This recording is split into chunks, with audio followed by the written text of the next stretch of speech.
Good morning. I was born here in San Francisco and lived near Candlestick Park until I was 7 years old. At that time, my mother was on welfare and on drugs, and my father was non-existent. Most of the kids in our neighborhood didn't go to school, but my grandmother would drive up from the peninsula 3 times a week to make sure my sister and I did. When we couldn't pay rent anymore, we moved in with my grandmother in East Palo Alto, where our family had been for generations.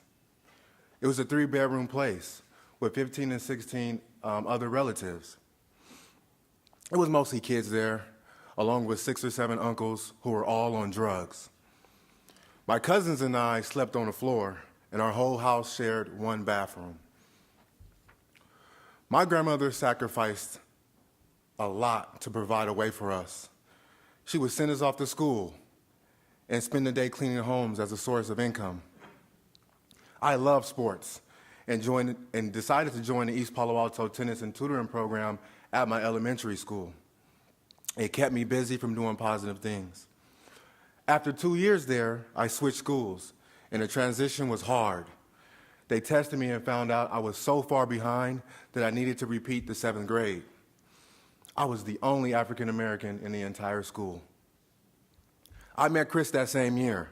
I was playing a lot of basketball, and Chris was coaching the team at Menlo Oaks. Boy, was his team stacked. We played them and lost, but Chris asked my coach about me after the game. Everybody talked about Chris, this white guy in this black neighborhood.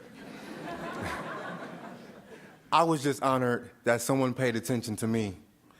I went to a few of his practices, and from that point on, our relationship grew. I've never seen Chris yell. He preaches a positive mindset. He taught us how to channel our emotions into the game, and he never cared about one player being the star of the team. I needed that brotherhood. The court was my sanctuary, and Eastside became my school. Freshman year was rough. With the workload and all the demands, the days were long, but we needed that extra time to get ahead. My cousins and siblings had gone a different direction than me, so there were drug sales, raids, and even fights at my house. My mom was in and out of jail, and I missed a ton of school. One Saturday morning, we had a scrimmage at Gunn High School. I called Chris and I said, I quit. Basketball's not fun anymore. I don't want to play. He immediately drove to my house. Buck, what's going on, man? We need you out there today. I'm worried about my family, Chris. This is where I need to be. We walked to his car. What can you do at 14 years old to support your family? He asked, this is not your worry. Your worry should be in school and hanging around the guys in the team. You can't work. You can't provide with your family. But what you can do is go to school, graduate, go to college, get your degree, and then you can come back and support your family.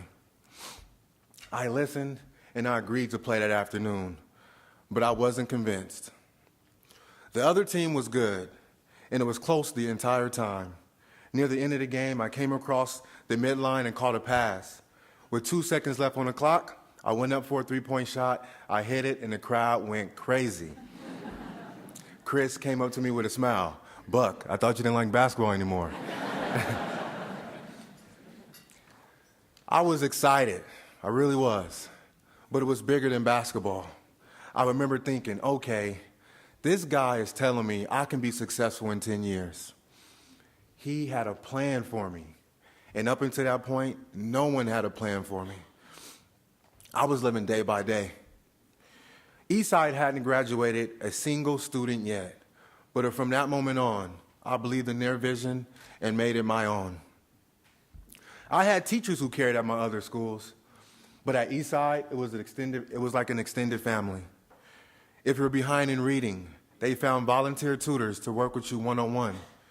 And even if you couldn't afford food for lunch, they would pay for it out their own pockets.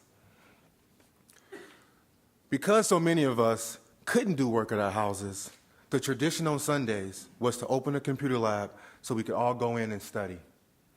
There are so many bad things going on in East Palo Alto. Even though we lived a couple blocks away, our physics teacher, Coco, would spend all day tutoring us and drive us home at night. That's support. That is what set Eastside apart. After seeing how bad things were at my house, Chris arranged with me to live with my classmate Cyrus and his mother Mimi. Mimi could not replace my mom, but she was there for me physically every single day. Because of Eastside, even though I'm the youngest, I became the first person in the history of my family to graduate from high school.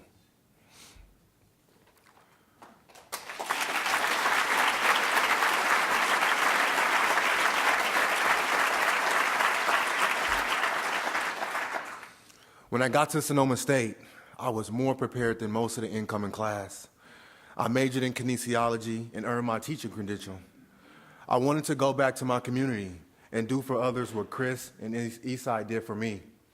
Today, I work with 30 families as a high school group coordinator at the East Palo Alto Tennis and Tutoring Program.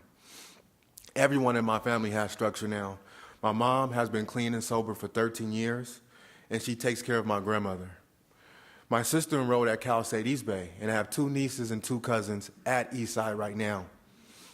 The younger ones are always asking, Buck, are you going to get me into Eastside too? I don't pressure them. They see how well kids do there, and they fall right in line. I even introduced my wife to Eastside, and now she works as a residential faculty member in the dorms on campus. What Chris said came true. Eastside changed our whole lineage.